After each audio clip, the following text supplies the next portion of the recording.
Hello दोस्तों, आप सभी का स्वागत है हमारे YouTube चैनल एक कहानी पर।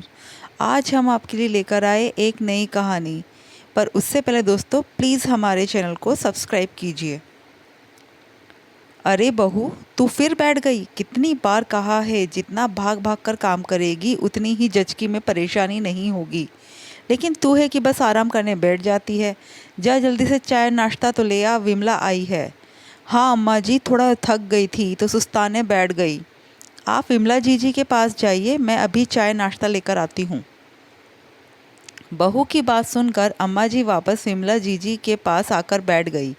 उधर बहू नैना अपने पेट पर हाथ रख कर उठी और अपने आप को संभालती हुई रसोई की तरफ चल दी। रसोई में चाय बनाते बनाते नैना के दिमाग में बस यही घूम रहा था कि आजकल विमला जीजी के बहुत चक्कर लगने लगे हैं। ज़रूर कुछ न कुछ खिचड़ी पक रही है, पर मुझे बताई नहीं जा रही। अम्मा जी के 3 बच्चे हैं। बड़ी बेटी विमला जीजी, दूसरे नंबर पर नैना का पति सुरेश और उससे छोटी बेटी कमला, जिसकी अभी शादी नहीं हुई है। नैना अम्मा जी की इकलौती बहू है और जल्द ही माँ बनने वाली है। खैर, नैना रसोई में से चाय नाश्ता बनाकर बाहर लेकर आई तो देखा अम्मा जी और विमला जीजी पेपर में कुछ लिख रहे हैं। नैना को आते देखकर दोनों चुप हो गई। नैना ने जब उनकी तरफ देखा तो अम्मा जी ने उसे अंदर कमरे में जाने का इशारा कर दिया, इसलिए नैना चुपचाप अपने कमरे में चली गई। लेकिन नैना को फिर भी चैन नहीं था, क्योंकि वो जानती थी कि विमला दीदी जब भी आती है कोई ना कोई बखेड़ा खड़ा करके ही जाती है, और आज तो कागज पेन लेकर बैठी थी। पता नहीं दोनों माँ बेटी एकजुट होकर क्या कर रही थी। ज़रूर उनके दिल में कुछ न कुछ चल रहा है। फिर कोई ना कोई कुआं खोद रही होगी मेरे या मेरे मायके वालों के लिए है। यही सोचकर नैना को चैन नहीं था, क्योंकि अम्मा जी को अगर इस दुनिया में सबसे ज़्यादा किसी पर विश्वास था तो वो है विमला जीजी। विमला जीजी हालांकि अम्मा जी की बेटी है, लेकिन अम्मा जी के अनुसार विमला जीजी को दिन दुनिया की बहुत खबर है। समाज में उठना बैठना, लेन देन, रीति रिवाज सभी की उन्हें अच्छी समझ है। आखिर विमला जीजी की शादी को हुए 15 साल भी तो हो गए, और वह संयुक्त परिवार की बड़ी बहू। बस यही बात थी कि अम्मा जी हमेशा हर काम विमला जी से पूछ कर करती। अब नैना को बिल्कुल भी चैन ना पड़ा तो वो चुपचाप दरवाजे की ओट के पास आके खड़ी हो गई और अम्मा जी और विमला जीजी की बातें सुनने लगी। हाय राम विमला, ये तो क्या कह रही है? बहू सारा काम यहाँ करे और जचकी के लिए मायके जाए, लोग क्या कहेंगे? अरे अम्मा, ये तो रिवाज है। जचकी के लिए बहू अपने मायके ही जाती है। क्या मेरी जचकी अपने मायके में ना करवाई थी तुमने? हाँ करवाई तो थी, पर कितनी परेशानी हुई थी। तुझे याद है उस समय तेरी दादी को ख़त्म हुए सिर्फ 15 दिन हुए थे, और तेरे बापू का काम भी बहुत अच्छे से नहीं चल रहा था। ऊपर से तेरे ससुराल वाले समझे नहीं, इसलिए तुझे बुलाना पड़ा। अरे अम्मा, तो नैना के मायके में भी कौन सी परेशानी है? उसे तो भेज ही सकते हो। ऊपर से छोटी की शादी भी पक्की हो गई, खर्चा कितना बढ़ जाएगा। हाँ वो तो ठीक है, पर अच्छा लगेगा क्या? अम्मा की बात सुनकर नैना मन ही मन मुस्कुराई कि इस बार तो अम्मा ने विवेक से काम लिया है।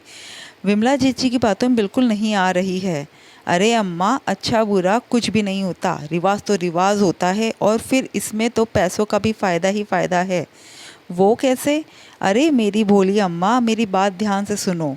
बहू यहाँ रहेगी तो उसके हॉस्पिटल का खर्चा, ऊपर से जचकी के बाद खाने पीने में सूखे मेवे, कम से कम 8-10 किलो घी, अजवाइन, सोंठ, लड्डू में ही कितना खर्चा हो जाएगा।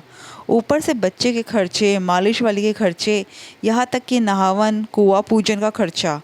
वहाँ रहेगी तो कम से कम 1.25 से 2 महीने वही रहेगी, तो सारे खर्चे उसके माता पिता को करने पड़ेंगे। ये तो तूने सही कही विमला, और नहीं तो क्या अम्मा। और फिर सोच, तुझे ज़्यादा काम भी नहीं करना पड़ेगा।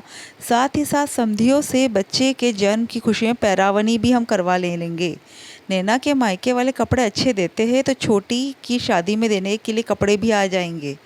अम्मा जी को भी विमला जीजी की बात भाग गई और वो नैना को मायके भेजने के लिए तैयार हो गई। नैना ने यह बात सुरेश को बताई तो सुरेश ने कहा, अम्मा जैसा कहती है कर लो।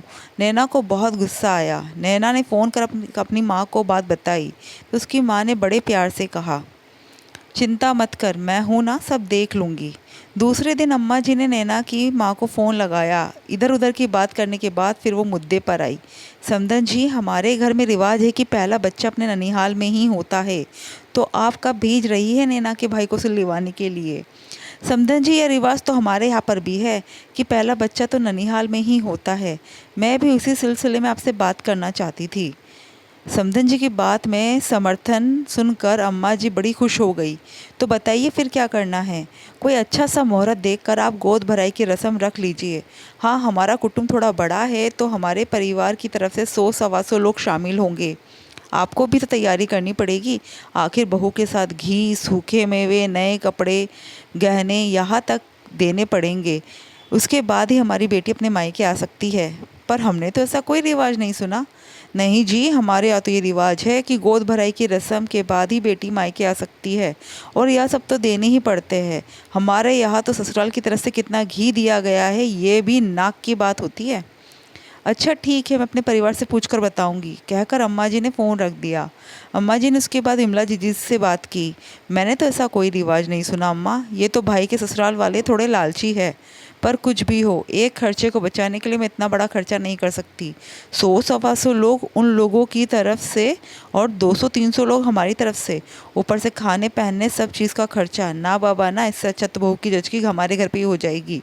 अम्मा की बात सुनकर नैना मन ही मन मुस्कुराने लगी। उसके बाद दोबारा बहू की जचकी का हिसाब किताब नहीं हुआ। दोस्तों, आपको कहानी कैसी लगी प्लीज़ कमेंट करके ज़रूर बताइएगा। Thank you.